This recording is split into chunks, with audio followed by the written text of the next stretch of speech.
nói cái gì hết. But there's a lesson in this. Nhưng mà có câu chuyện ở đây, có một bài học ở đây quý vị ạ. Here's the lesson. Bài học là thế này.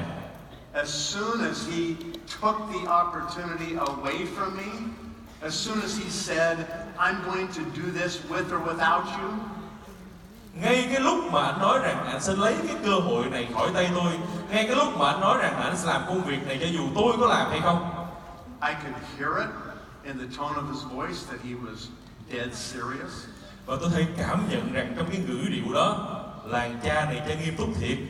All of a sudden, my mind changed. Ngay lập tức tư duy tôi thay đổi.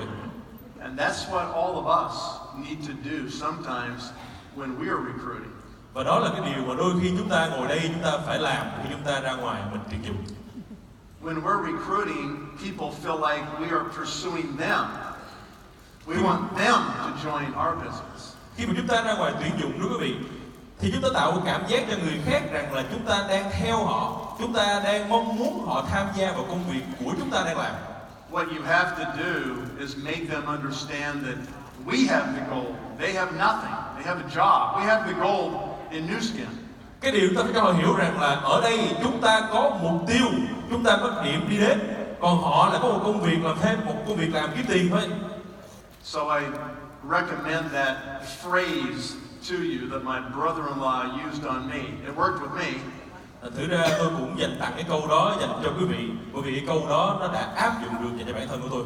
Sometimes you need to tell your prospect, I'm going to do this anyway.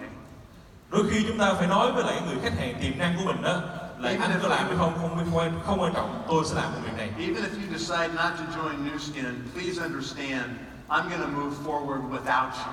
Nghe khi quyết định là anh không muốn làm công việc này thì tôi vẫn sẽ làm Nu Skin cho dù anh có làm hay không. And I am going to build a huge business without you. Và tôi sẽ xây dựng một tổ chức cực kỳ lớn mà không có anh trong đó. So if you want to be part of what's going to happen, you need to let me know. You need to say, I'm interested. Raise your hand. I'm in. Và nếu như bạn nghĩ thấy rằng bạn quan tâm về cái dự án này thì hãy giơ tay lên và nói rằng là tôi quan tâm vào nó. Well, what happened after that is we got off the phone that night, and the next day I went to my real estate office. Thưa quý vị, cái điều xảy ra là tối ngày hôm đó sau khi mà cướp máy điện thoại rồi sáng ngày hôm sau lên văn phòng làm bất động sản của mình đó.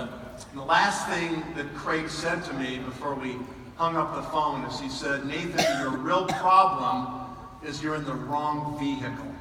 Cái điều cuối cùng mà người anh của tôi nói với tôi đó là Nathan cái vấn đề lớn nhất của em đó chính là em đang ở trong một cái phương tiện không đúng, một cái phương tiện sai rồi. And he wasn't talking about my car. Tất nhiên anh không nói về chiếc xe hơi của tôi rồi. He was talking about the way I made my money. Anh đã nói về cái cách mà tôi kiếm tiền đó. He said it's like you're pedaling a bicycle. Ông nói rằng là cách em làm giống như em đạp xe đạp vậy đó. He said, me, I'm driving a Ferrari. Còn anh đang chạy Ferrari. He said, it doesn't matter how fast you pedal that bicycle, you will never catch up to me in my Ferrari. Anh nói luôn là cho dù em có đạp nhanh cỡ nào đi chăng nữa thì anh chỉ cần rú ga phát là anh bỏ chú từ xa rồi nha chú nha. Yeah.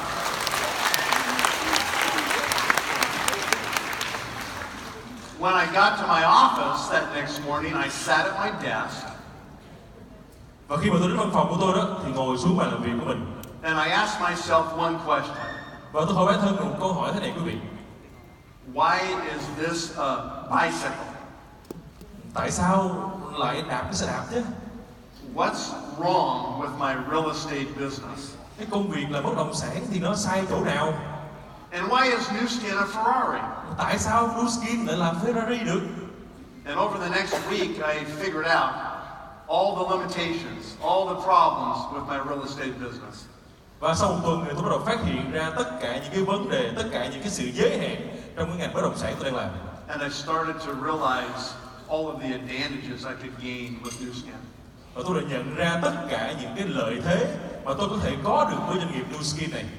That weekend, I got on an airplane and I went to a big Nu Skin event in California.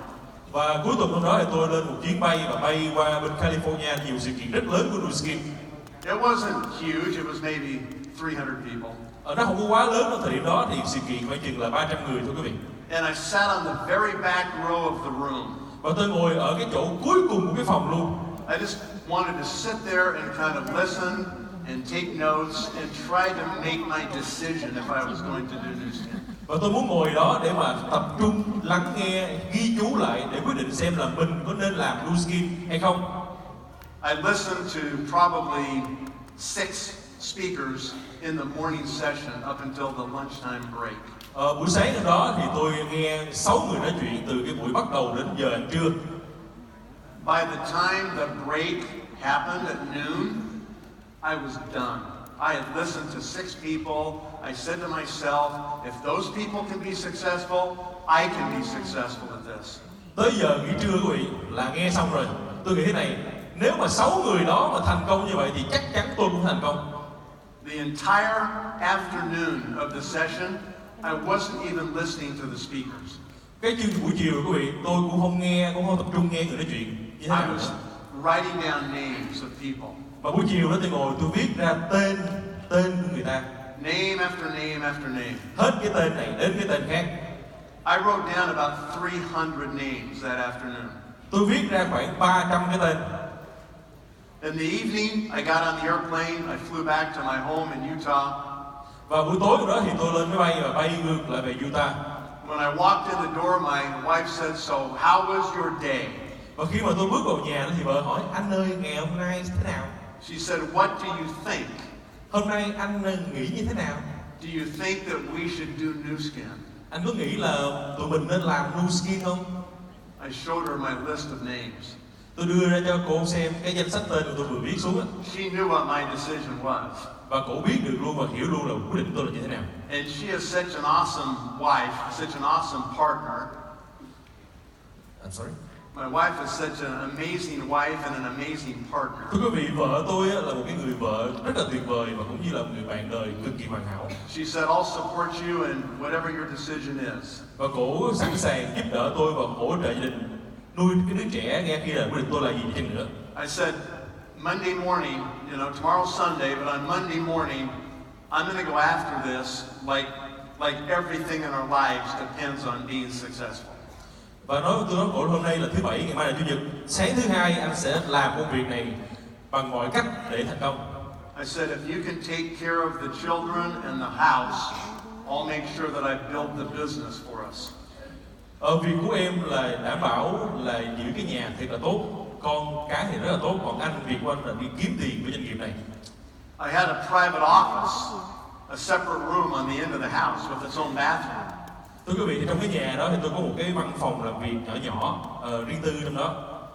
I told my wife, just push food under the door 3 times a day. Tôi nói vợ It'll be này, just fine. em nhớ một ngày đều đặn 3 lần đẩy đồ ăn vô, đóng cửa lại, còn chuyện bên trong là chuyện của anh. I said, I'll see you in 2 years. Hẹn gặp em sau 2 năm nữa.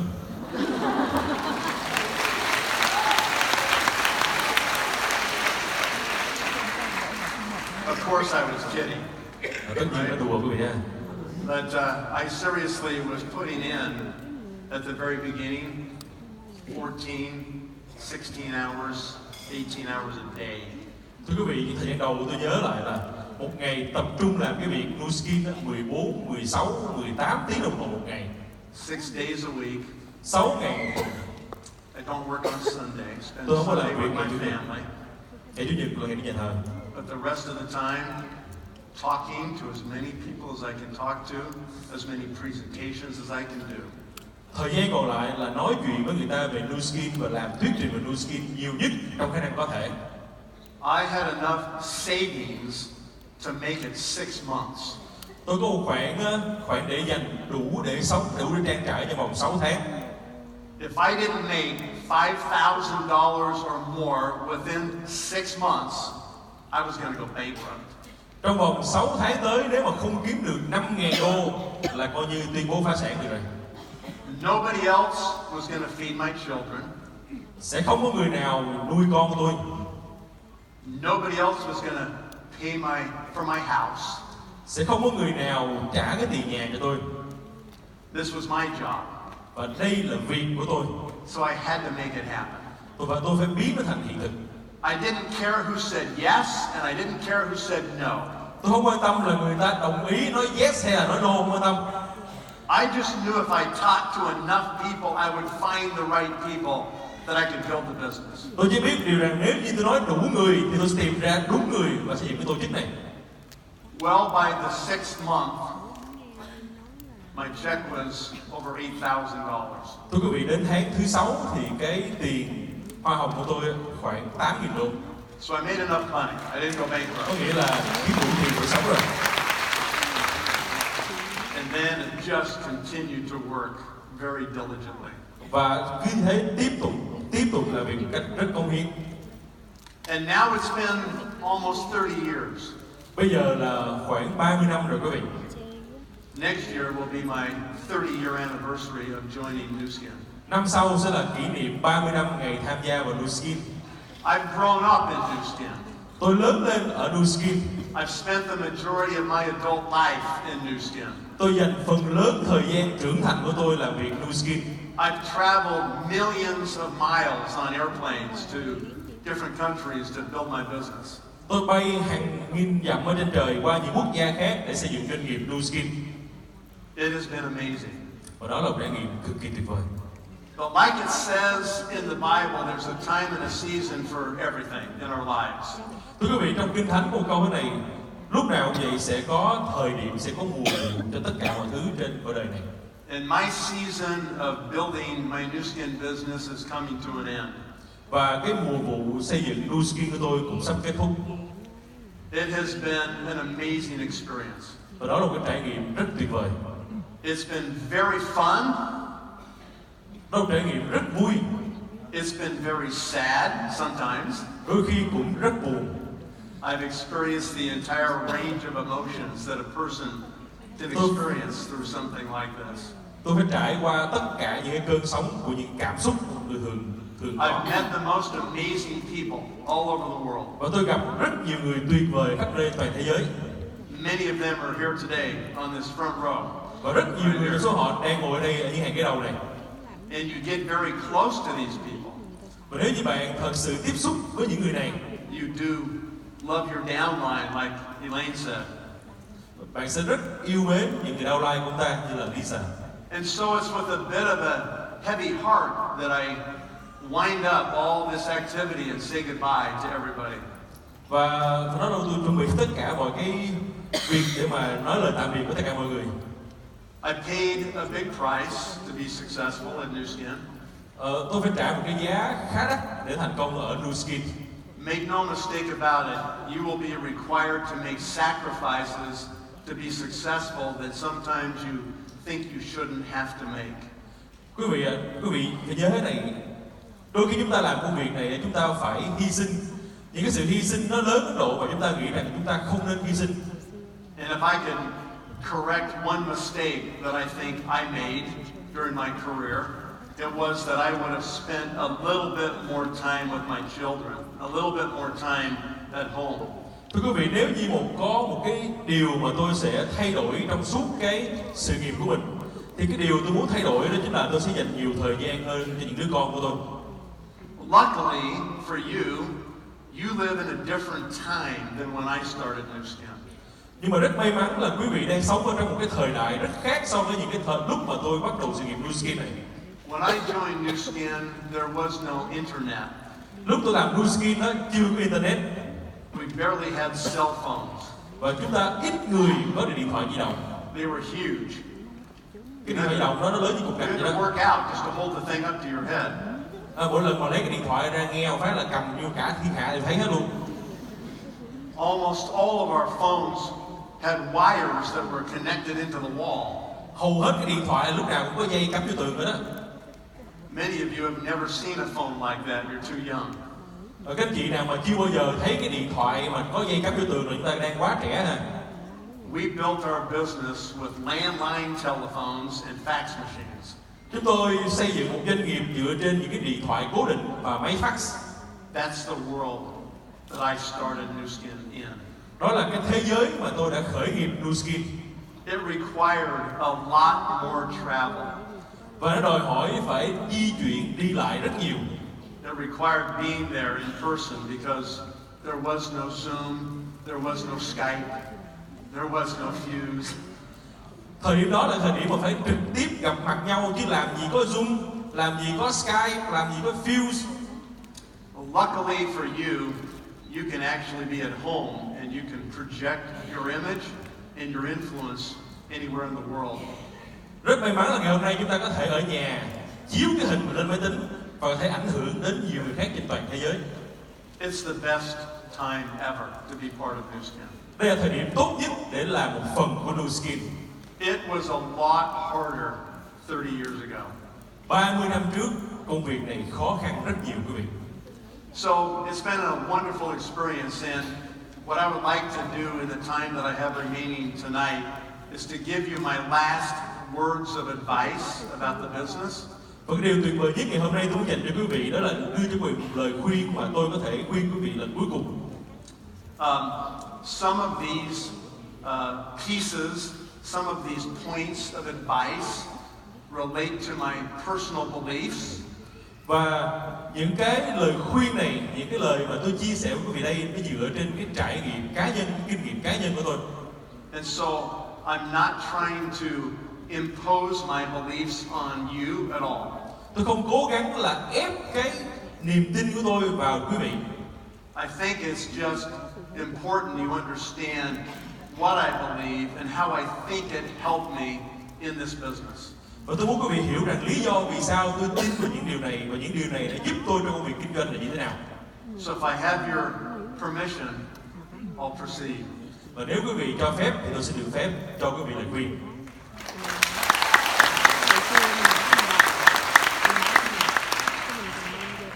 All right. So these are 12 things that I think are that are important, okay? Và đây là 12 cái lời khuyên mà tôi nghĩ rằng nó sẽ rất tốt cho quý vị. Okay. So number one, understand the big picture. Điều thứ nhất đó chính là nhìn xa trông rộng, hãy nghĩ về những cái bức tranh toàn cảnh. What is the big picture of Nu Skin? Thế thì bức tranh toàn cảnh của Nu Skin là bức tranh như thế nào? Yes, we have amazing products. Thứ nhất, chúng ta có sản phẩm quá tuyệt vời. Yes, they can make you look the same 20 years from now, as Elaine proved to us tonight. Yes, they can make you look the same 20 years from now. Và chắc chắn luôn là chúng ta dùng sản phẩm này thì 20 năm sau mình soi gương, cái mặt mình cũng y chang như vậy, không thay đổi. We have an amazing company. Chúng ta có công ty rất tuyệt vời. But the big picture of Nu Skin is different than those things. Nhưng mà bức tranh toàn cảnh của Nu Skin á, nó khác biệt với điều đó rất là nhiều. The big picture of Nu Skin is freedom. Cái bức tranh toàn cảnh mà Nu Skin cho chúng ta thật sự đó chính là sự tự do. Don't ever forget that. Đừng bao giờ quên điều đó. If Nu Skin was just another cosmetic company, another skincare company, and they sold all their products in stores, then it wouldn't be the Nu Skin we know today. Và nếu như Nu Skin chỉ đơn thuần là một công ty bán mỹ phẩm nào đó, một công ty bán dưỡng da nào đó mà có sản phẩm trưng bày trên kệ, thì ngày hôm nay chúng ta đã không có những cái kết quả mà chúng ta đang có ngày hôm nay. The heart of Nu Skin is freedom. The fact that we have a compensation structure, the way we distribute the product through the structure allows people to achieve freedom in their lives. Cái cách thức, cái tâm điểm của Nu Skin đó chính là sự tự do. Cách thức của chúng ta đi huấn luyện, cách thức của chúng ta đi phát triển sản phẩm, cách thức xây dựng đội nhóm, chính là tất cả mọi thứ đều tập trung vào yếu tố đó là tự do, xây dựng một tổ chức, một doanh nghiệp cách tự do. Freedom is what drives leaders to do the work, to go through the rejection, through the tough times. Nó đòi hỏi những người lãnh đạo phải đứng lên, phải vươn lên, phải vượt qua tất cả những sóng gió để mà đạt được những cái kết quả họ mong muốn. If the reward of freedom wasn't the end result of all the pain, the work, the sacrifice, you maybe wouldn't be motivated to get all the way there. Và nếu như cái kết quả thật sự cuối cùng, cái điều cuối cùng ta đạt được đó chính là sự tự do, thì tất cả những cái vất vả, những khó khăn, những đau đớn, những cực nhọc mà ta phải vượt qua mỗi ngày đó sẽ không là gì cả đối với kết quả này. You will have challenging times. Chúng ta sẽ có những thời điểm gặp khó khăn và thử thách. You will be discouraged at times. Sẽ có những lúc mà chúng ta cảm thấy người mình mệt mỏi và thiếu đi Some phương châm. days you may even want to quit this business. Đôi khi chúng ta sẽ muốn bỏ công việc này, không làm nữa. And when you think like that, stop and remember the big picture of Nu Skin. Và khi chúng ta có cái cảm giác đó, hãy dừng lại và nhìn vào cái bức tranh toàn cảnh của Nu Skin. Remember that freedom is worth it. It's worth the price to get freedom. Thưa quý vị, tự do chính là thứ xứng đáng và nó xứng đáng gấp đôi so với gì quý vị nghĩ. Tự do. So, dream big. Dream really big. Tiếp theo nữa đó là mơ ước thật lớn. Don't set little goals. You got to set big goals. Đừng có đặt những cái ước mơ của mình quá nhỏ, đặt những ước mơ của mình thật lớn. Okay? Can you change the English one for me, please? Có anh chị nào chỉnh? Okay? Good. Thank you. Take the long view of the business. Thưa quý vị, hãy nhìn vào hành trình cuối cùng của cái công việc kinh doanh này, nhìn một cách thật dài ra. Many times during my Nu Skin career, I've received phone calls from a distributor who's really excited. Thưa quý vị, rất là nhiều lần trong cái công việc làm kinh doanh này đó quý vị, tôi nghe được nghe điện thoại của những người nhà phân phối, họ mới tham gia và họ rất là hưng phấn. And they'll say something like, I just sponsored the best person ever. Họ nói câu thế này là tôi vừa mới bảo trợ được người giỏi nhất thế giới. This person's going to be the biggest one ever. Cái người này sẽ là người thành công nhất trong Nu Skin luôn. We're going to be rich with this one person. Chúng ta sẽ thành công cực lớn, giàu có đến cái nỗi này làm. And I take a deep breath. Sau đó tôi hít một giấc thật là sâu. And I say to them, well, we will see if this is the best person ever. Tôi nói là ok, chúng ta hãy thử xem cái người này có phải là cái người tuyệt vời nhất chúng ta như anh nói hay không. Time will tell if that's the best person ever. Thời gian sẽ trả lời tất cả, thời gian sẽ trả lời tất cả. Yep. So, don't get too high and don't get too low. Tức là cảm xúc mình đừng có dâng quá cao và cũng đừng có hạ quá thấp. Learn to manage your attitude. Hãy học cái cách quản trị cái cảm xúc của mình, cái thái độ của mình. Learn to manage your energy. Hãy học cái cách quản trị nguồn năng lượng của mình. Don't get too attached to brand new people that talk a big game. Đừng có gắn kết quá nhiều với những người nào mà gọi là nổ đó quý vị, mới tham gia vô nói rất là nhiều, nổ banh nhà lầu luôn. Talk is cheap. Vì nhớ ha, ở đây ha, nổ với chém gió là mấy thứ rất là rẻ tiền. All that matters is action. Cái điều quan trọng nhất là hãy xem cách họ hành động, cách họ làm việc. Consistent, long-term action. Hãy nhìn cái cách họ làm việc có kiên trì đều đặn, có dài lâu hay không. And then we'll see if they'll be the best person ever. Và đó hãy xem là liệu những cái điều đó nó khiến họ trở thành những người giỏi nhất trong nhóm của ta hay không. Remember this point. Hãy nhớ yếu tố này, hãy nhớ cái điều này. Your success in Nu Skin will never be based on one person alone. Cái sự thành công của quý vị ở Nu Skin á, nó không phụ thuộc vào bất kỳ một người nào trong nhóm của mình. Your success will be made up of many people over a long period of time. Sự thành công của chúng ta sẽ được tạo lên bởi rất nhiều người trong một khoảng thời gian dài. Okay, so take the long view. Chính vì vậy chúng ta hãy nhìn thật xa, nhìn xa trong rộng rồi. Have you made the decision that you're going to be involved in Nu Skin for the rest of your life? Và chúng ta hãy đưa ra quyết định rằng chúng ta sẽ tham gia và làm việc với Nu Skin từ giờ đến suốt cuộc đời của mình. Have you? Chúng ta làm gì ạ? Chúng ta đã từng đưa ra quyết định như vậy chưa? We'll see. Để coi. The rest of your life is a long time. Một số người làm đây cũng khá lâu mà. So we'll see if you really are committed. We'll see if you really stick with it through ups and downs. Để xem là quý vị có tiếp tục chặng đường không? Quý vị tiếp tục trụ lại trong suốt những khoảng thời gian mà lên và xuống hay không? Remember, talk is cheap. Hãy nhớ, chém gió là rẻ tiền. Action is what counts. Hành động mới là quan trọng. Okay. They need to keep up on the English version, guys. You're back one slide. Các bạn nhớ để ý cái slide tiếng Anh và tiếng Việt nó phải sync với nhau ha, nó phải tương đồng với nhau. Next one. Next one. Okay. All right.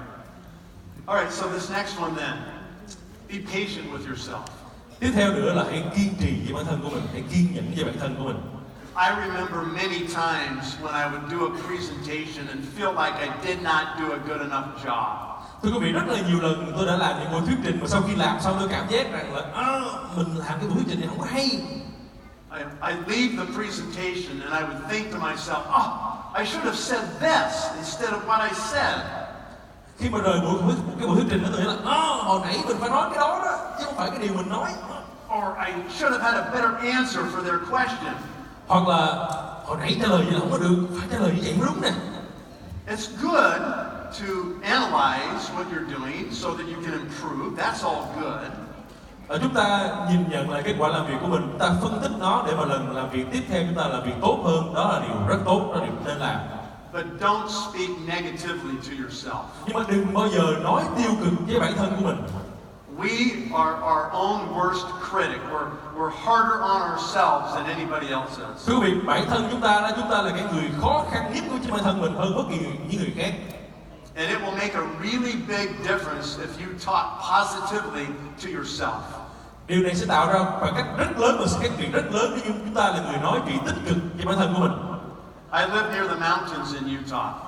Tôi sống ở trên núi ở Utah, thưa quý vị. And I love to ride my road bike, my bicycle. Và tôi thích đạp xe đạp thể thao của mình.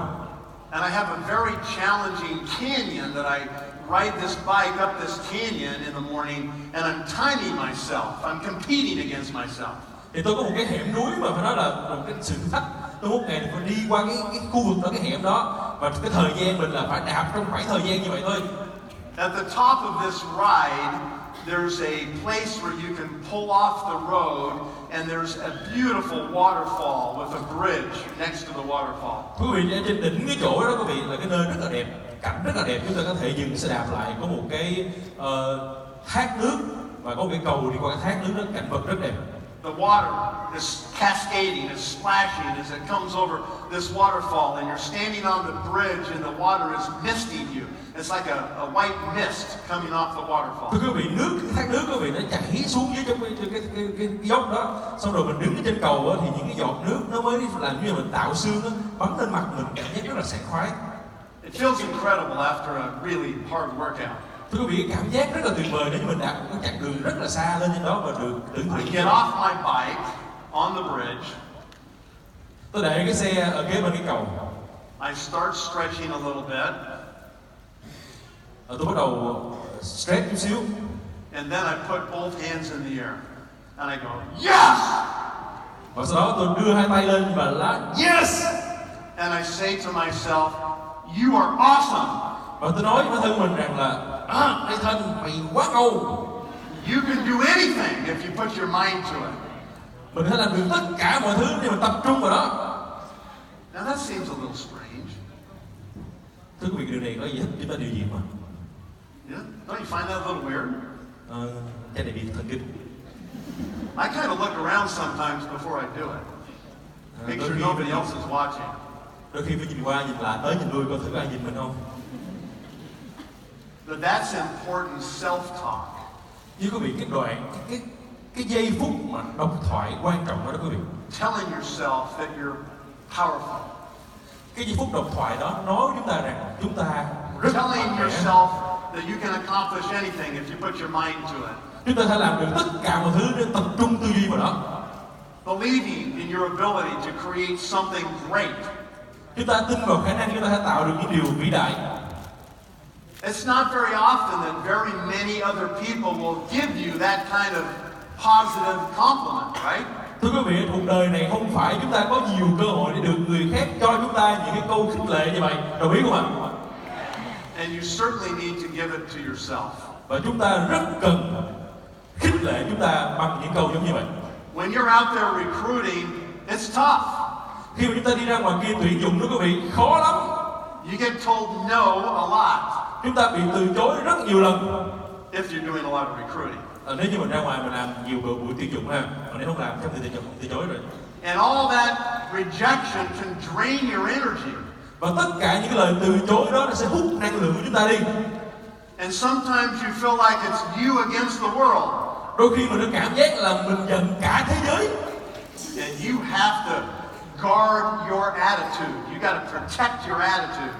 Và chúng ta phải bảo vệ cái thái độ của mình, bảo vệ.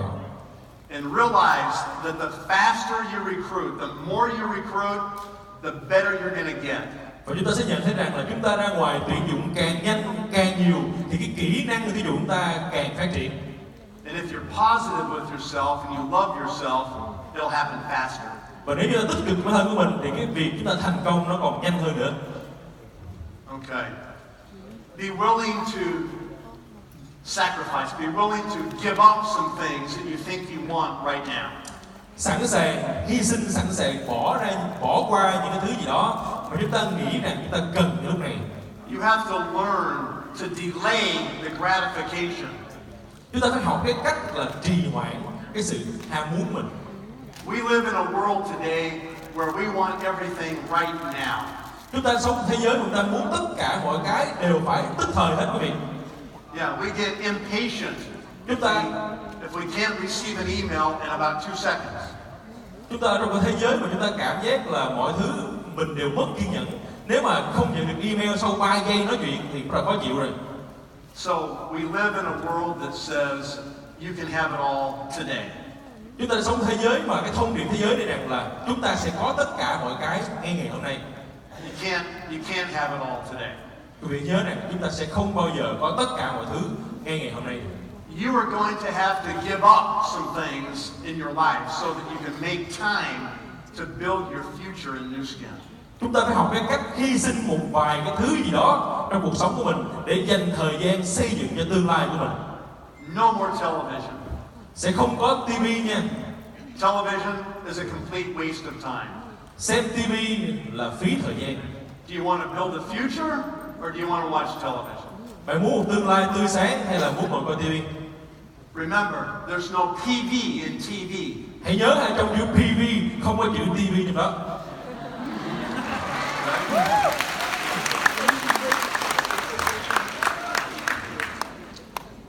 I watch television for 3 minutes a day. Một ngày tôi xem TV 3 phút. I watch television from 10:18 in the evening until 10:21 in the evening. Buổi tối tôi xem TV từ lúc 10 giờ 18 phút cho đến lúc 10 giờ 21 phút tối. This is during the evening news broadcast. Đó là trong giai đoạn buổi tối họ đăng tin buổi tối đó quý vị. And the reason I only watch TV for 3 minutes is because those 3 minutes are when they talk about the weather. Thưa quý vị, cái lý do mà tôi xem 3 phút đó là bởi vì 3 phút đó TV nó nói về dự báo thời tiết ngày mai. Yeah.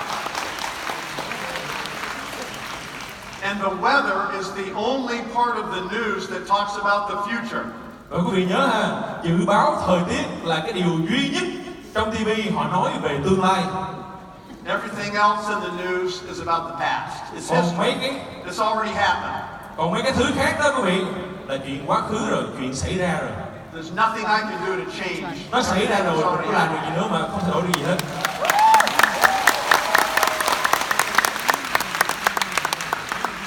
So always be looking forward. Hãy luôn nhìn về phía trước, nhìn về tương lai. Okay? Be willing to make the sacrifice.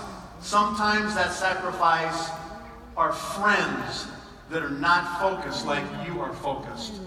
Thưa quý vị, đôi khi sự hy sinh đó là những người bạn mà họ không tập trung vào những gì mà bạn đang tập trung. I heard an important truth probably 20 years ago, and I learned this and I taught it to my children. Thưa quý vị, tôi đã nghe về một cái sự thật rất là quan trọng khoảng 20 năm trước mà tôi đã dạy cái này cho con cái của tôi. And the truth is this: you will become the average of your 5 closest friends. Cái sự thật thế này, đó chính là bạn sẽ trở thành cái trung bình cộng của 5 người bạn thân nhất của bạn. You will think like them, you will act like them. Bạn sẽ suy nghĩ giống như họ, bạn sẽ hành động giống như họ. You'll probably even dress like them. Đôi khi bạn còn ăn mặc giống như họ nữa. You might get the same haircut that they have. Đôi khi là mình còn đi cắt cùng một kiểu tóc giống như họ nữa.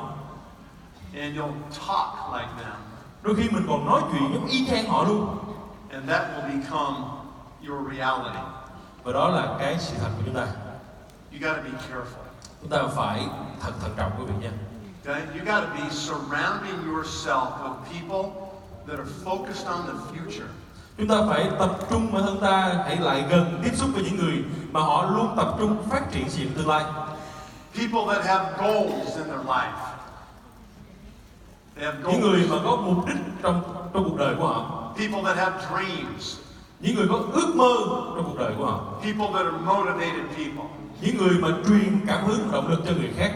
You need to surround yourself with those kind of people. Chúng ta phải tiếp xúc với những người giống như vậy. Because they will stretch your thinking. They will change your future.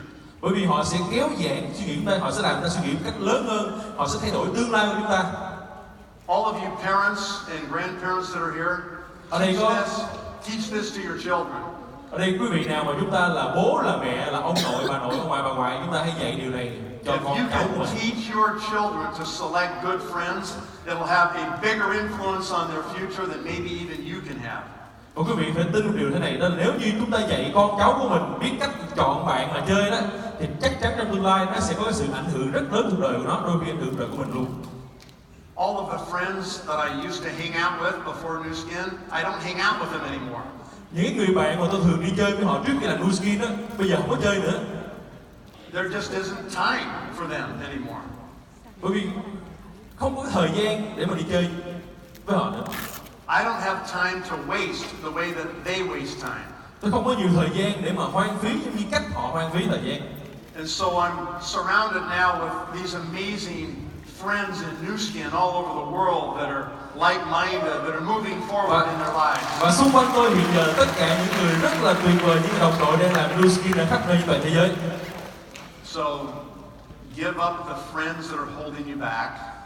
Hãy bỏ qua, hãy hy sinh những người bạn nào mà đang cản bước tiến của bạn. Give up television. Hãy hy sinh TV của mình. Okay? You know, give up things that consume your time, that waste your time. Hãy bỏ đi những cái thứ nào mà làm phí thời gian của chúng ta, làm tốn kém quá nhiều thời gian của chúng ta. Especially social media. Đặc biệt đó chính là mạng xã hội. It's very easy to deceive ourselves that we're actually building our Nu Skin business or that we're recruiting, but we get sucked into all kinds of social media feeds and conversations and reading things and listening to things that have nothing to do with Nu Skin. Thưa quý vị, đôi khi chúng ta bị lầm tưởng thế này, đó là em đang lên mạng xã hội để em tuyển dụng làm Nu Skin đó, nhưng mà màn hình ra toàn là xem ba cái new feed, xem ba cái tào lao cái đao, xem ba cái phim ảnh đều ạ. It's all about recruiting. Tất cả quý vị, tất cả đều nằm ở chỗ là tuyển dụng. If you're not recruiting all the time, then you're wasting time. Nếu như bây giờ mình không tuyển dụng, có nghĩa mình đang phí thời gian. Okay, go to the next one here.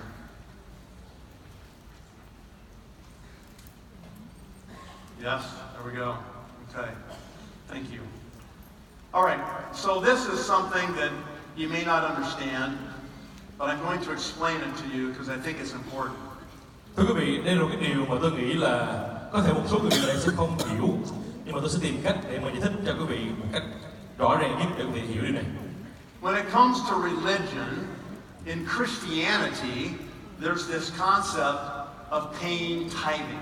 Thưa quý vị, khi mà mình nói về một cái yếu tố đó là tôn giáo đó, khi nói về đạo công giáo hay là những người mà theo thờ Chúa đó quý vị, thì có một cái tư tưởng đó chính là tithing. Tithing có nghĩa là đóng tiền thập phân quý vị.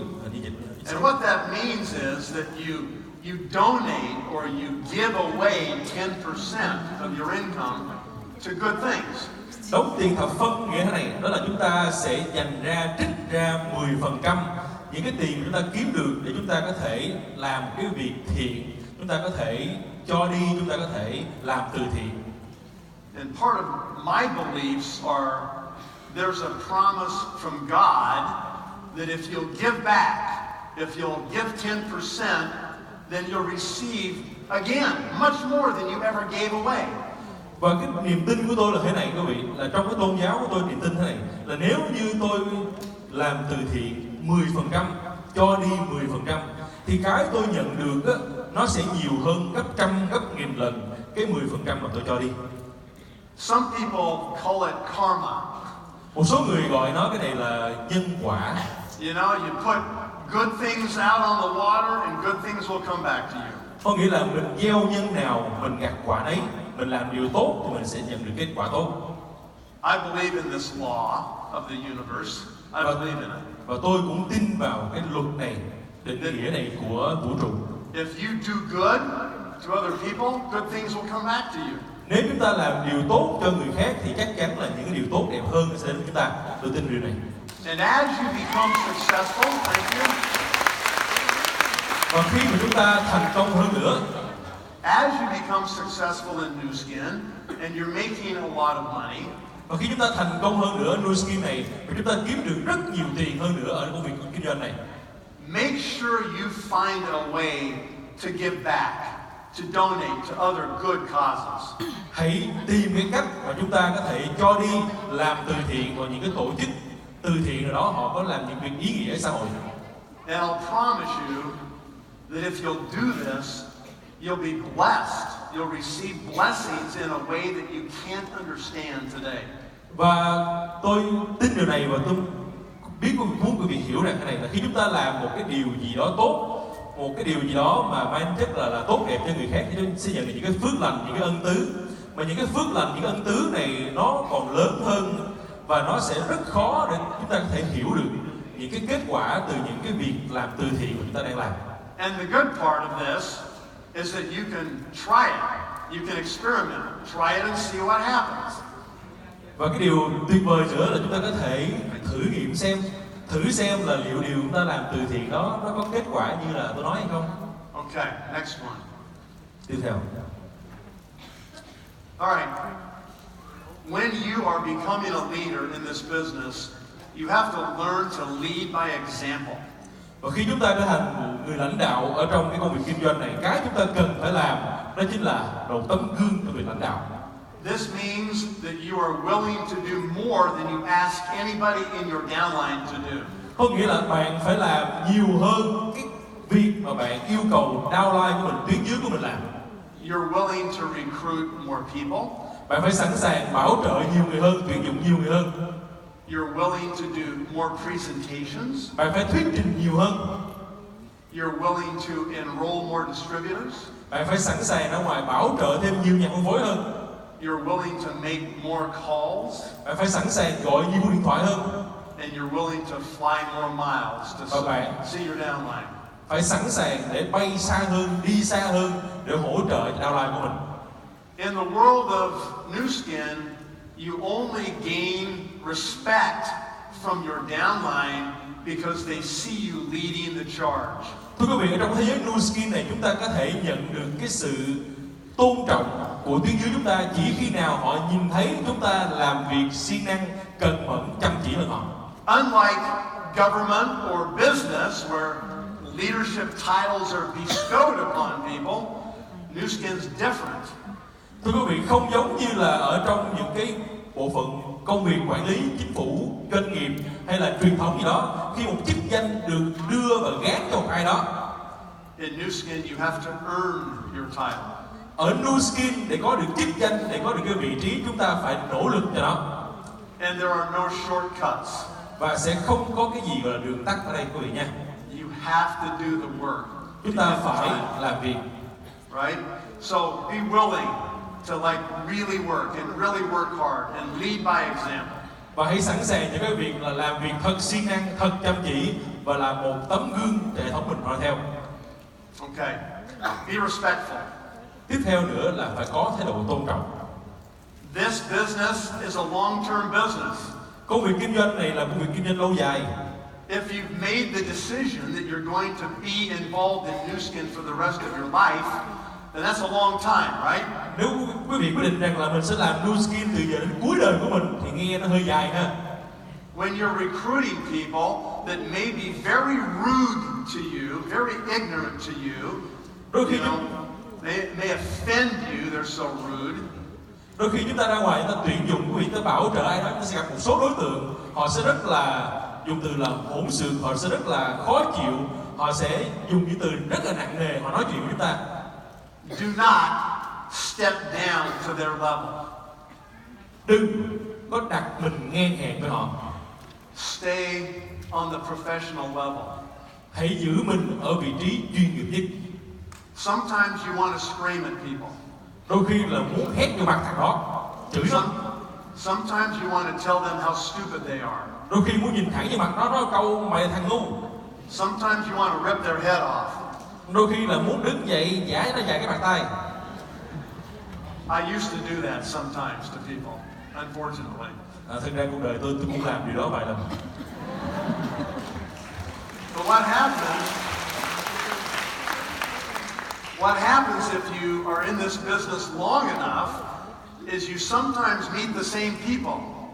Thưa quý vị ạ, nhưng mà trong công việc kinh doanh này, thưa quý vị, nếu chúng ta ở đủ lâu đó, đôi khi chúng ta sẽ gặp lại cái con người đó. It might be 2 years later, it might be 5 years later. Có thể là 2 năm sau, 5 năm sau đó. And if they tell you no the first time, that just means no today. It doesn't mean no in the future. Thưa quý vị, thì nếu như ngày xưa họ nói với mình là họ nói không, họ từ chối mình á, ngày hôm nay cũng có thể họ nói không, họ từ chối mình á, nhưng không có nghĩa là tương lai họ sẽ từ chối mình, đồng ý không ạ? New skin is a process of building relationships. Thưa quý vị, hãy nghĩ new skin là một cái quá trình để mà xây dựng cái mối quan hệ. And so you never want to burn any bridges with anybody, right? Thử ra mình không bao giờ muốn gặp ai mà gặp xong mà đốt cầu thì đúng không ạ? Tức là không gặp họ nữa. Yeah, you want to be respectful and say, that's okay, I get it. If it's not the right time today, that's okay. Thế rồi mình có một thái độ rất là tôn trọng, đó là ok, không sao hết, bây giờ mình chưa sẵn sàng thì không sao hết, tương lai mình nói tiếp. And then you simply say, would you mind if I call you back in 6 months just to give you a report on how I'm doing in my business? Mình có thể hỏi một câu đó thế này, thế thì anh có phiền không nếu mà 6 tháng sau tôi lại gọi điện thoại với anh nữa, mình lại ra ngoài uống cà phê, tôi sẽ kể cho anh nghe là sự thành công tôi như thế nào, công việc kinh doanh tôi đã làm sao? What do you think most people say? Nếu mình hỏi câu đó người ta sẽ lời thế nào? Hầu hết người ta sẽ nói thế nào ạ? Most people say, oh yeah, that'll be fine, sure. Go ahead and give me a call in 6 months. Ít ra họ nói câu này, họ cầm điện thoại cho lẹ, là ok, được, không sao đâu, không? Then they hang up the phone and they forget about you. Sau đó họ tắt máy, cúp máy và hoàn toàn không nhớ gì về bạn hết. Imagine their surprise in 6 months to the day when you call them back. Hãy tưởng tượng 6 tháng sau mình gọi điện thoại cho họ thì cái gương mặt ngạc nhiên trên mặt họ như thế nào. And you say, hello, it's Nathan. You might not remember, but we spoke 6 months ago today. Alo, mình là Nathan nè. Có thể anh sẽ không nhớ mình đâu, nhưng mà 6 tháng trước tụi mình nói chuyện với nhau rồi đó. I told you about my new skin business, and at the time, the timing wasn't right for you. Và tôi nói với anh về công việc new skin, nhưng mà đó có thể là thời điểm không đúng đối với anh. So I just wanted to check back with you and give you a report that I've progressed in the business. I just got back from an amazing free trip that the company paid for. My income is rising, my business is growing, and I thought I would see if it's a better time for you. Và tôi muốn nói với anh thế này, đó là tôi vừa mới đi một cái chuyến đi miễn phí 3 ngày với lại công ty. Thu nhập thì cũng tăng lên rất là nhiều và công việc thì cũng rất là thuận lợi. Thì tôi nghĩ đây là thời điểm rất tốt cho anh rồi, đúng không ạ? Now it maybe is still not the right time for them. Đôi khi mình nói như vậy nhưng cũng không phải thời điểm tốt cho quý vị. But what does that person now think about you? Nhưng mà cái quan trọng là cái người đó đang nghĩ gì về bạn? Professional. Thứ nhất, chuyên nghiệp. Follow through. Theo sát, không bỏ rơi. They do what they say they're going to do. Nói là làm, nói gọi là gọi liền. Organized. Một người có tổ chức, right? Going someplace in their life. Và đang đạt được một cái điểm nào đó ở trong cuộc đời của họ. Yeah. And maybe you say, okay, it's not the right time still, that's okay. I'll check back with you in 6 more months. Cái nói này, ok, bây giờ vẫn chưa phải thời điểm đúng, không sao hết. Bây giờ 6 tháng sau tôi lại cho anh được không? You keep calling them back every 6 months until they say, I am never going to do your business. Please do not ever call me again. Mình cứ vậy liên tục quý vị ạ, cứ 6 tháng mình gọi một lần, cứ 6 tháng gọi một lần. Chớ lúc nào họ nói mình câu này, dạ con lại ba đừng gọi với con nữa mà không có làm đôi skin đâu.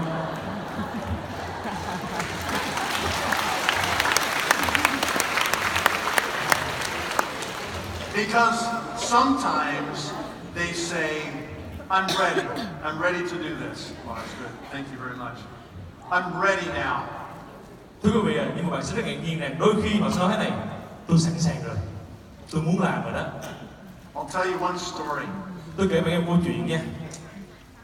I met a person who was involved in a different network marketing company.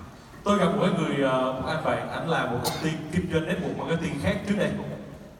I tried to recruit this person and they said, no, I'm happy where I'm at with my current company. Tôi tìm cách để mà bảo trợ vào doanh nghiệp này và nói rằng tôi làm công việc này hay lắm rồi, thu nhập tốt lắm mà tôi không làm đâu. 2 years went by. 2 năm trôi qua. I meet the same person again at my children's school. Tôi gặp lại người đàn ông đó ở cái trường học của con tôi đó. My children are going to a private school and he's sending his children to the same private school. Con tôi đi học cái trường tư, con ảnh có học cái trường tư. And we meet and we talk again. Chúng tôi gặp nhau và tôi lại nói chuyện với nhau lần nữa. And I see him there maybe 5 times that year. We keep talking. Và trong cái năm đó tôi gặp ảnh khoảng 5 lần vì tôi nói chuyện liên tục với nhau, nói chuyện nhiều lần với nhau. The next summer we actually went on a vacation together with his family and my family. Cái mùa hè năm đó thì tôi với ảnh hai lần cùng nhau đi du lịch với nhau. And we keep talking. Rồi tôi tiếp tục nói chuyện. And then we got the biophotonic scanner. Và he bought. You guys have the scanner here? Yeah. Cái thời điểm mà họ có cái máy photonic scanner đó quý vị. Yeah, we got the scanner, okay? Đúng rồi, khi đó cái máy scanner thì mình phải scan đúng không? And I said to him, I want to scan you and see where your score is. Tôi nói là bây giờ anh có phiền không nói với tôi scan anh để coi thử cái điểm mà chắc cái oxy hóa người anh như thế nào. Còn nhớ bạn. His score came out 24,000. I'm sorry? His score was 24,000. Cái điểm của anh là 24.000. I put my hand on the scanner. Tôi đặt cái tay lên cái máy scan.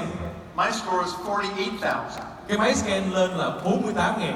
And I said to him, I guess the supplements in your company don't work as good as the supplements in our company. Tôi nhìn anh nói là cái máy scan này nó nói rằng là cái dinh dưỡng mà anh bán đó, nó không tốt bằng cái dinh dưỡng tôi bán. And I said to him, it appears that you're half the man that I am. Can you translate that? I said, it appears that you are half the man that I am. Hay nói cách khác có nghĩa là sức khỏe của anh bằng nửa của tôi. He's 24,000, I'm 48,000. Ông 24.000, tôi 48.000 mà. That really made him mad. Điều này làm cho anh giận ghê lắm. But it recruited him. It recruited him, and he joined. Anh giận cái độ mà anh tự đi về anh bảo trợ làm blue skin luôn. He joined. It took me 5 years. Thưa quý vị, tốn tôi 5 năm. 5 years from my first approach to that man. 5 năm kể từ cái lần đầu tiên tiếp xúc với người đàn ông đó. That person joined the business, created a huge team in Nu Skin. Cái người đàn ông đó tham gia vào doanh nghiệp này và tạo ra một tổ chức cực kỳ lớn khổng lồ ở Nu Skin. His name is Lon Wardrop. Và tên ông là Lon Wardrop. And I've made more than $10 million from that one recruit. Và với một cái sự bảo trợ như vậy, tôi kiếm được hơn 10 triệu đô từ cái nhánh đó.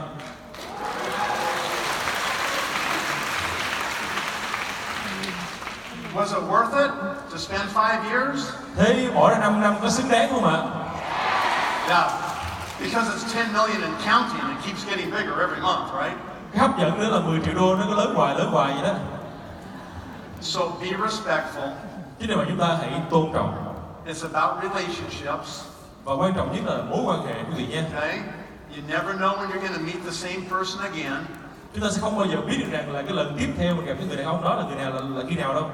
And eventually we get them all. Và một ngày đó chúng ta sẽ tuyển hết, tuyển không chịu một ai. If you're persistent, eventually you get the best ones all the time. Kiên trì đều đặn là quý vị. Okay, do the business every day. Làm công việc kinh doanh này mỗi ngày. Like any business, Nu Skin has a certain set of skills that you need to acquire. Thưa quý vị, cũng như bất kể công việc nào khác, ở Nu Skin này chúng ta đòi hỏi phải có một vài cái kỹ năng trong công việc. The most important skill that you must become a master at in Nu Skin is the skill of recruiting. Và cái kỹ năng mà chúng ta phải trở thành bậc thầy ở doanh nghiệp Nu Skin này, đó chính là bảo trợ kỹ năng tuyển dụng. It's the skill of getting into conversations with people. Là kỹ năng mà chúng ta phải biết tạo ra cuộc hội thoại với khách hàng như thế nào. It's learning how to speak with anybody, any place, anytime. Và cái việc học hỏi này nó phải được liên tục và nó áp dụng tất cả mọi công việc ở bất kỳ nơi nào trên thế giới. It doesn't mean that you will recruit every person you talk to. Và điều đó nghĩa là không phải gặp người nào là cũng bảo trợ cho họ, cũng tuyển dụng họ. Some people you start to talk to them and they're negative, and they're not the kind of person you want to have to spend time with. Đôi khi chúng ta gặp một số người, quý vị, mình muốn tuyển dụng họ thì cuối cùng họ là người rất là tiêu cực và mình không muốn dành thời gian với người tiêu cực như vậy. So you don't recruit them. You don't even offer them the opportunity. Gặp những người như vậy đừng bao giờ nói Nu Skin với họ ha, đừng cho họ cơ hội Nu Skin. If you can get really good at the words that you use to create interest in people's minds. Nếu chúng ta sử dụng ngôn từ của chúng ta một cách xuất sắc đến độ có thể tạo được cái sự hưng phấn và tò mò trong tâm trí người khác. If you can get really good at answering their questions about Nu Skin, overcoming their objections. Và chúng ta nếu rất giỏi trong cái việc là chúng ta sẽ trả lời cho họ, vượt qua những cái phản biện của họ, những cái khó khăn, những cái trở ngại của họ. There's only 4 objections. Chỉ có 4 cái thứ mà làm trở ngại nhất đối với họ, thưa quý vị. Only 4. Chỉ có 4 cái loại từ chối mà họ thường hay nói với mình And thôi. if you know the answers to these 4, then you can handle anybody. Nếu như bạn biết 4 câu trả lời cho 4 cái sự từ chối này thì mình hãy vượt qua tất cả mọi khó khăn. I don't have time. Thứ nhất, tôi không có thời gian. I don't have money. Tôi không có tiền. I don't like sales. Tôi không thích đi bán hàng. And I hate network marketing. Và tôi ghét đa cấp.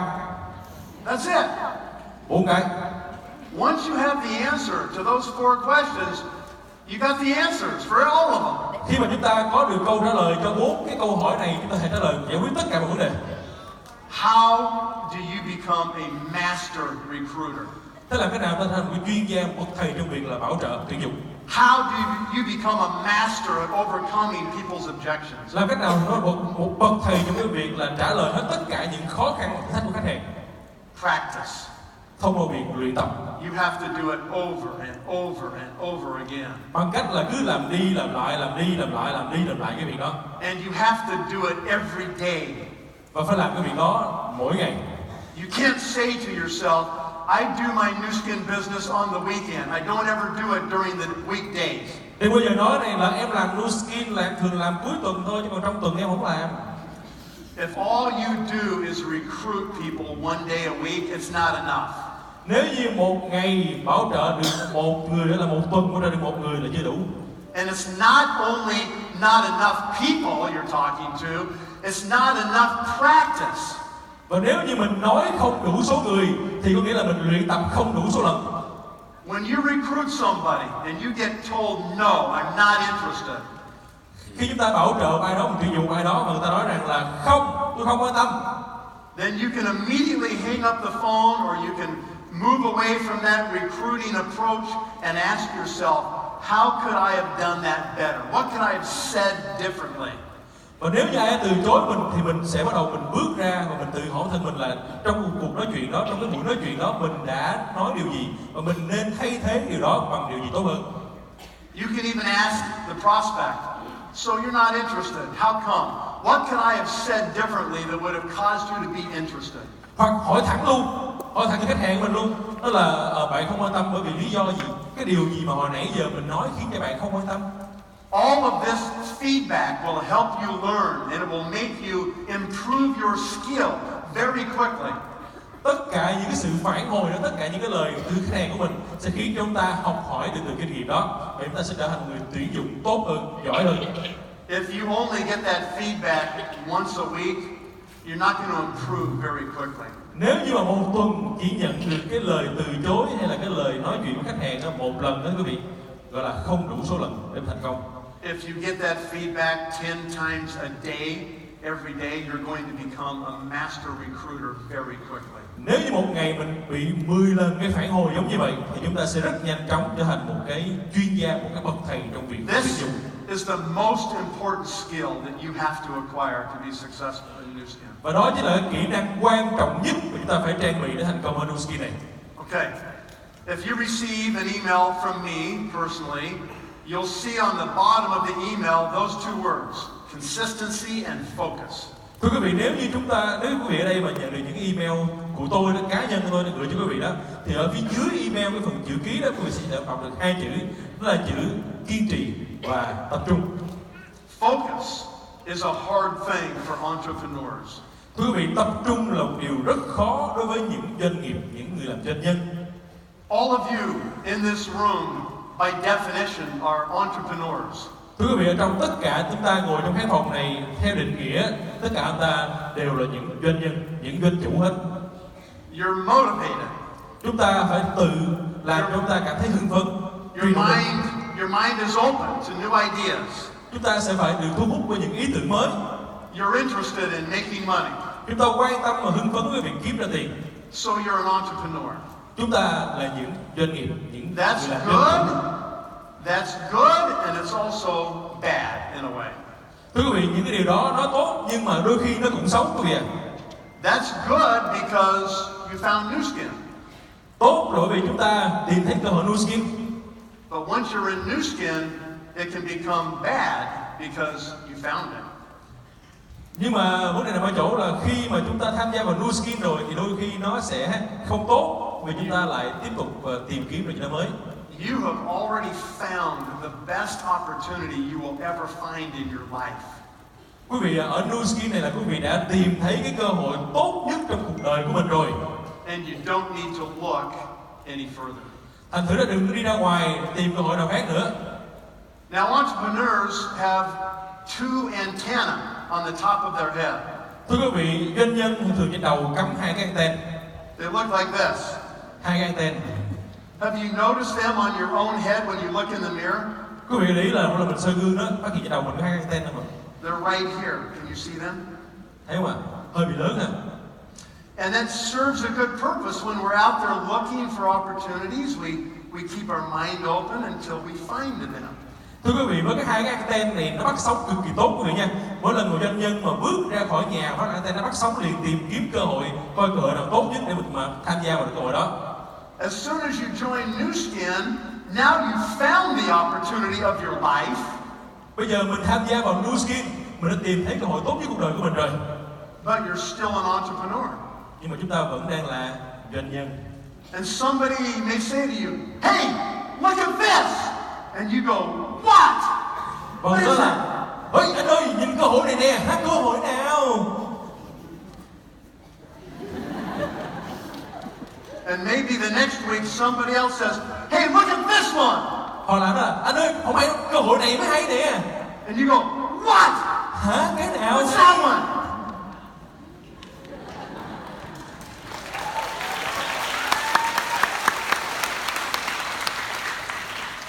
When you join Nu Skin, you need to learn how to retract your antenna.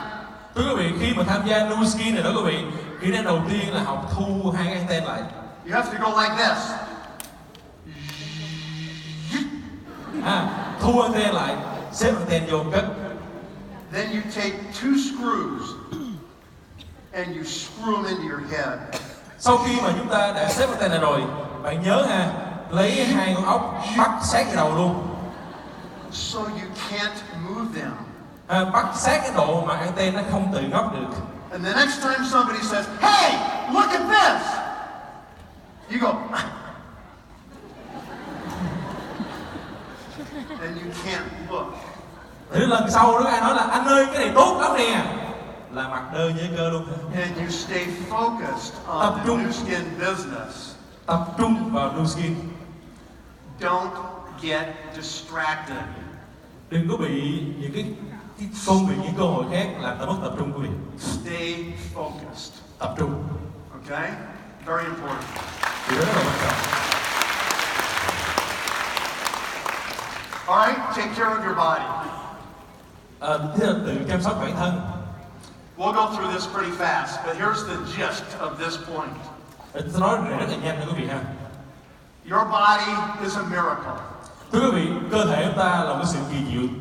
And what you've got to do is you have to feed it right. Và cái điều quan trọng là chúng ta phải nuôi nó một cách đúng. You have to get enough sleep. Chúng ta phải ngủ đủ giấc. And if you take care of your body, it will serve you really well for your whole life. Nếu như ta chăm sóc thể ta thiệt tốt đó, thì cơ thể này giúp ta suốt cuộc đời này của mình. Don't abuse your body. Đừng có xài nó một cách hoang phí. Do not smoke. Đừng có hút thuốc. Smoking will kill you faster than almost anything else you can do. Hút thuốc sẽ giết các bạn nhanh hơn tất cả những cách thức khác.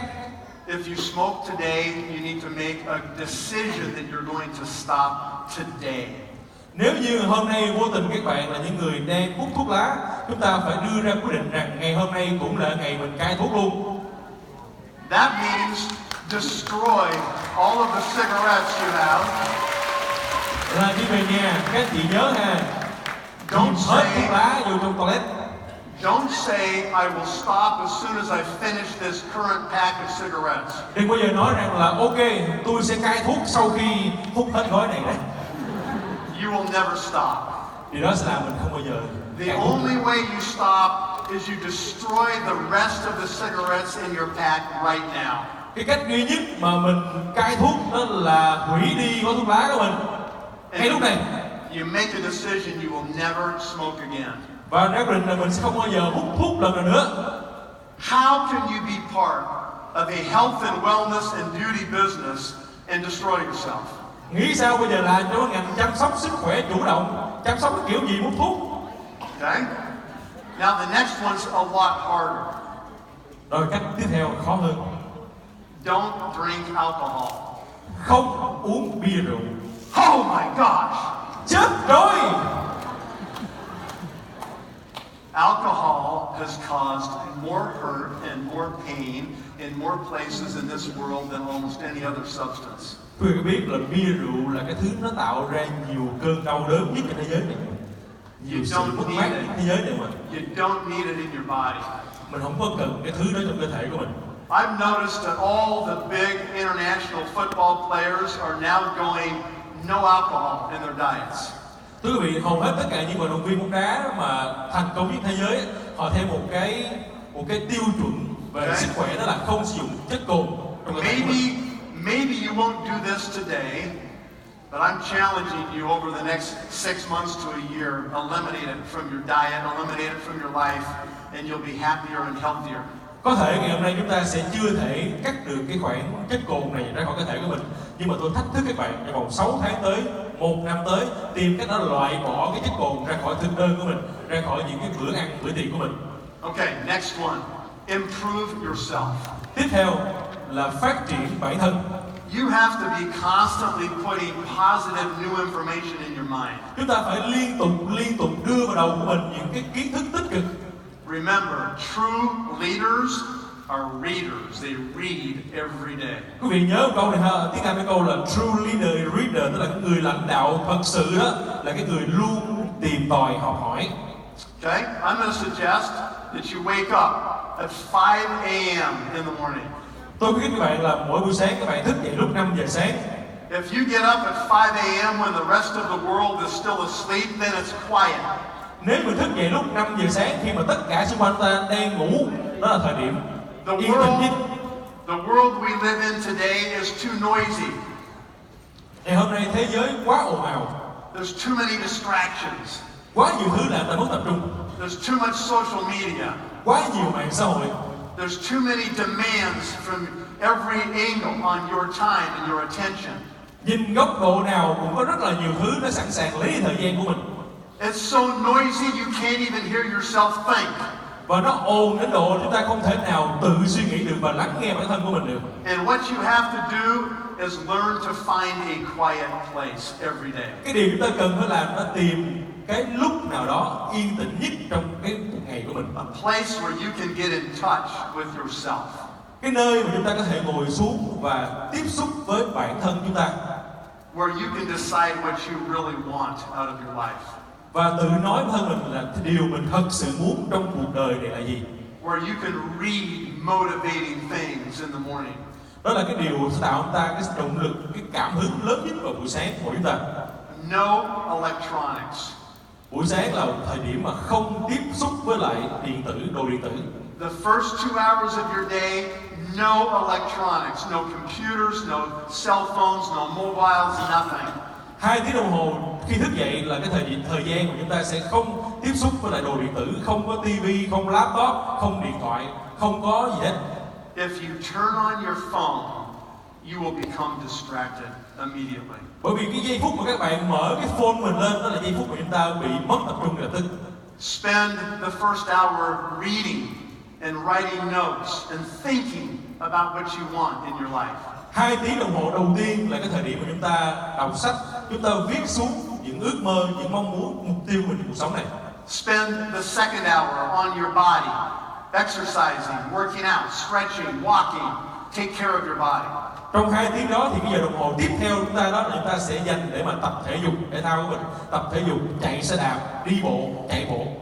If you will do these two things, you will put yourself ahead of 95% of the people by 7 a.m. in the morning. Nếu như các bạn làm được cái điều này đó thì bạn sẽ làm cho bản thân chúng ta sẵn sàng, ready hơn 95% những người khác khi họ thức dậy lúc 7 giờ. You will put yourself in a peak state where you're ready to be successful for the whole day. Chúng ta đang đặt bản thân mình lên đỉnh cao nhất của cái sự hưng phấn trong ngày để có thể bước ra ngoài và thành công hơn 95% dân số thế giới. Most people don't do this. Hầu hết người ta không làm điều này. They drag themselves out of bed when the alarm clock goes off. Buổi sáng là khi đồng hồ báo thức reo lên và phải bắt đầu lết ra khỏi giường, từ lết sáng nha, lết ra khỏi giường. They drink a cup of coffee or a cup of tea and try to get caffeine in their body and get themselves going. Xong rồi đó mới đưa cái chất kích thích cho cơ thể là caffeine bằng cách là uống trà hay là uống cà phê gì đó. And they just go stumble through their day. Sau đó bắt đầu lê lết đi làm. They don't have a purpose. Đi làm một cách gọi là không có lý do gì làm, không có mục They tiêu để don't làm, have a goal. không có mục đích để làm, They don't know what they're pursuing. cũng không biết mình làm để làm cái gì luôn. And they're wasting time. They're wasting time. Và họ đang phí thời gian. Okay? I have got up early in the morning for most of my life. Tôi đã thức dậy buổi sáng rất là sớm trong phần hết đời của mình. That is when you will get the really clear thoughts in the morning. Đó là cái thời điểm mà chúng ta có những cái suy nghĩ rõ ràng nhất trong ngày. And those thoughts have allowed me to excel in my business. Và những cái suy nghĩ đó đã khiến cho bản thân tôi làm việc rất tốt trong công việc kinh doanh này. Okay, let's go to the last one, I think. Next one. Next one. Okay, last one. I'm sorry that I'm over time a little bit, I know. Xin lỗi quý vị đã nói hơi quá thời gian chút xíu. But you know, this is 30 years of experience speaking, okay? Đây là kinh nghiệm 30 năm làm việc thông cảm xíu ha. So hopefully you get it. All right, be a finisher. Hãy là người kết thúc.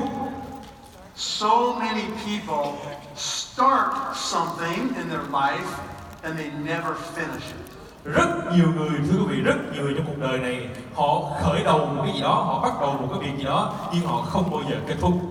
We see this in almost every aspect of our lives. Chúng ta gặp những cái điều này ở tất cả mọi khía cạnh trong cuộc sống, thưa quý vị.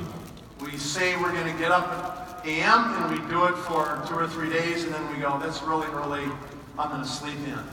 Thưa quý vị, chúng ta nói là quyết tâm sẽ thức dậy lúc 5 giờ, thức dậy được 3 ngày, ngày thứ tư thức dậy nó trời còn tối quá ngủ tiếp.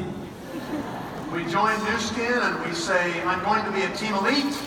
And then we realize, wow, this is going to be really hard. And we quit New Thưa Skin. quý vị, tham gia New Skin vì sự kiện không thích quá thì nó là tôi sẽ làm team elite, làm được 2 tháng khó bỏ cuộc luôn làm được. Yeah, we decide that we're going to get in shape, so we sign up to go to the gym. And we do it for 2 or 3 weeks, and then we think, it's too hard, and I'm too sore, and I'm too tired. Nhìn mấy anh 6 múi thấy khoái quá đi, mục tiêu là quyết tâm tập gym lên 6 múi, tập được 3 ngày, nghỉ không tập nữa. It's easy to start anything, isn't it? It's easy to start. Thưa quý vị, để khởi đầu một cái việc gì đó rất đơn giản đúng không ạ? It's hard to finish. Nhưng mà rất khó để kết thúc. This is a really important thing in your life, and it's a really important thing for your children. Thưa quý vị, đây là một điều rất quan trọng trong cuộc đời của quý vị và cũng rất quan trọng trong cuộc đời con cái của quý vị. Okay? Teach your children. That was good.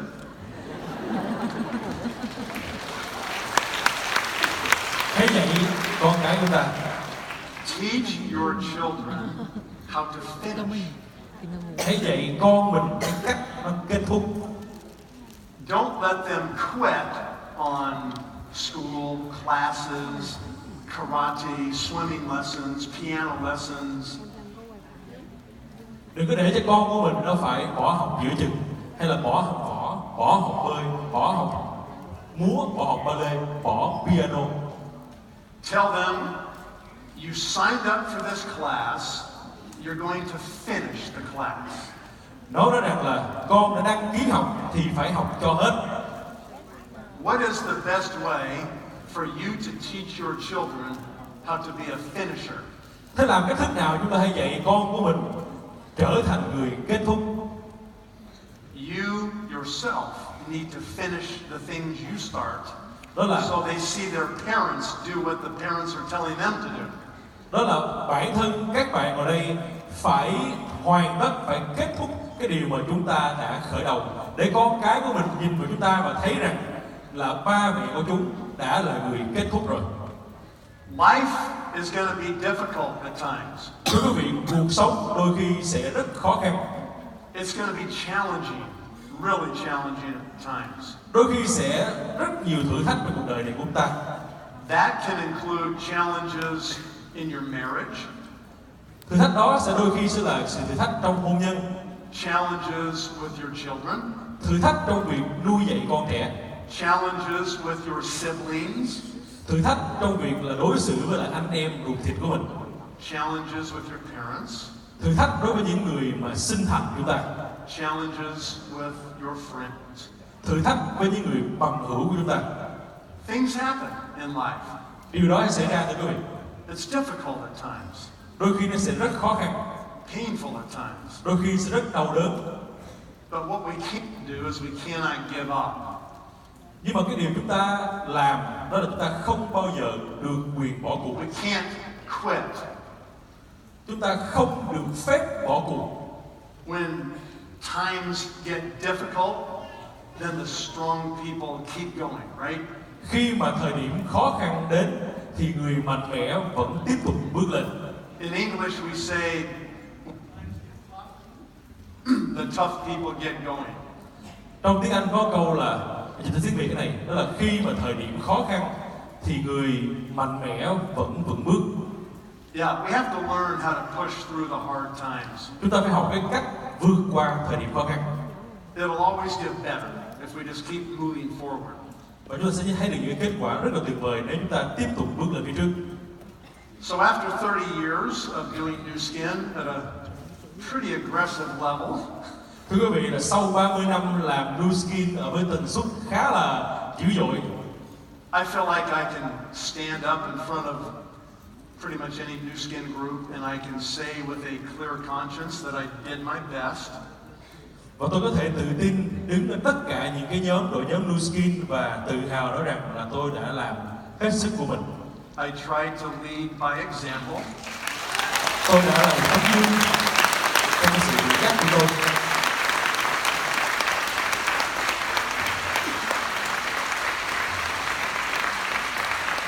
And I didn't quit. Và tôi đã không bỏ cuộc. I kept going when it was hard. Và tôi tiếp tục bước lên, vượt qua khó khăn. And I feel like I've run a good race.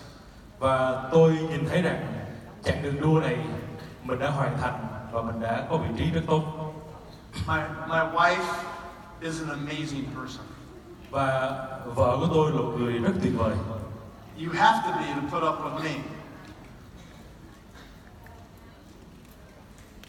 You have to be a good person. Quý vị phải là một người tốt để mình được một người tốt. I'm not the easiest person to live with. Tôi không phải là cái người dễ sống đâu nha. I was gone a lot. Tôi là người rất là khó tính And và đi rất là nhiều. she did an incredible job raising 4 amazing daughters. Và vợ tôi đã làm một điều rất là tuyệt vời, đó là đã nuôi lớn khôn 4 đứa con gái của tôi. Today, Ngày hôm nay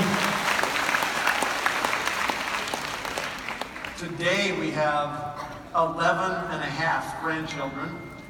Ngày hôm nay chúng tôi đã có 11 đứa cháu rưỡi. February we'll get number 12. Tháng 2 này là cái đứa thứ 12 lọt ra. And she has been very patient with me. Và vợ tôi đã rất kiên trì và rất kiên nhẫn đối với tôi. Don't get me wrong, she loves Nu Skin. Quý vị đừng có hiểu lầm nha, cô rất yêu Nu Skin. She has been every bit of an equal partner. Otherwise, I couldn't have done what I was doing to try to build our business. Quý vị, cô đã ở với tôi và đi cùng với tôi trong suốt cái chặng đường tôi xây dựng công việc Nu Skin này. When I was out on the road doing meetings and traveling, I knew she was home, working harder than I was working. Khi mà tôi đi ra ngoài làm tổ chức sự kiện, đi làm thuyết trình đó, thì cô ở nhà chăm sóc con. Thì cái việc chăm sóc và giữ gìn nhà cửa nó còn vất vả, khó khăn hơn là cái việc tôi ra ngoài nói chuyện với người ta. But now it's time for us to do some different things in our lives. Bây giờ là cái lúc mà chúng tôi phải làm cái điều đó khác biệt trong cuộc sống của mình. And I'm looking forward to spending a lot more time with her and a lot more time with our grandchildren. Và tôi thì đang nhắm đến cái việc là sẽ dành nhiều thời gian hơn cho vợ của tôi cũng như là mấy đứa cháu. We've made plenty of money. Chúng tôi làm được khá nhiều tiền. Making any more money is not going to change our lifestyle. Bây giờ có kiếm thêm tiền cái nữa thì cũng không ảnh hưởng gì lắm cuộc đời của mình.